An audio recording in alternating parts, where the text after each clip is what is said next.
उधर दक्षिण चीन सागर में एक बार फिर तनाव बढ़ गया है, जहां फिलीपींस ने आरोप लगाया कि चीन के जहाजों ने दक्षिण चीन सागर के विवादास्पद क्षेत्र में खतरनाक तरीके से घुसपैठ की और जब उनका सामना फिलीपींस के तट रक्षकों से हुआ तो उन्होंने तोपों से हमला कर दिया। फिलीपींस का आरोप है कि दक्षिण चीन सागर में स्प्रेटली द्वीप समूह पर चीन के 8 जहाज सैन्य आपूर्ति के लिए पहुंचे थे। दावा किया जा रहा है कि इनमें से 4 जहाज चीन की नौसेना के थे, जबकि 4 जहाज चीन के भाड़े के सैनिकों के थे। दरअसल चीन पर आरोप लगता रहा है कि दक्षिण चीन सागर में अपने अवैध कब्जों को अंजाम देने के लिए बीजिंग ने भाड़े के नौसैनिकों को रखा हुआ है, जो हजारों की संख्या में नौसैनिक जहाजों में सवार होकर विवादास्पद इलाकों में घुसपैठ करते रहते हैं। हालांकि चीन ऐसे किसी मिलिशियाई ग्रुप के होने और उनसे अपने संपर्क से इनकार करता है। और उधर ताइवान के पिंगटुंग में एक फैक्ट्री में विस्फोट हो गया, जिसमें 6 लोगों की मौत हो गई, जबकि करीब 98 लोग घायल हो गए। वहीं इस हादसे के बाद 4 लोग लापता हैं। यह हादसा दक्षिणी ताइवान के पिंगटुंग काउंटी में एक गोल्फ बॉल निर्माण कारखाने में हुई। लॉन्च टेक्नोलॉजीज कंपनी के प्लांट में आग लगी थी, जिसमें बाद में विस्फोट हुए। आग को बुझाने में 12 घंटे से ज्यादा का वक्त लगा। अधिकारियों के मुताबिक इस हादसे में 3 दमकल कर्मी भी मारे गए।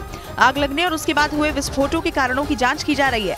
बताया गया कि आग बुझाने की कोशिश के दौरान अचानक विस्फोट हुए, जिससे फैक्ट्री की इमारत का एक हिस्सा ढह गया, जिससे कई लोग मलबे के नीचे फंस गए। और उधर लीबिया में बाढ़ से तबाह हुए शहर में एक तरफ जहां इमारतों के मलबे को हटाने का काम जारी है, तो दूसरी तरफ लोगों के पास खाने की आपूर्ति और दवाइयां पहुंचाना नई चुनौती बना हुआ है। जहां किसी तरह से बीमारियों के फैलने की आशंका के बीच में प्रभावित लोगों तक मदद पहुंचाने की कोशिश की जा रही है, वहीं डरना शहर में बचाव दल शवों को बरामद करने और लापता लोगों की तलाश में बाढ़ से नष्ट हुई इमारतों के मलबों को हटाने का काम कर रहा है।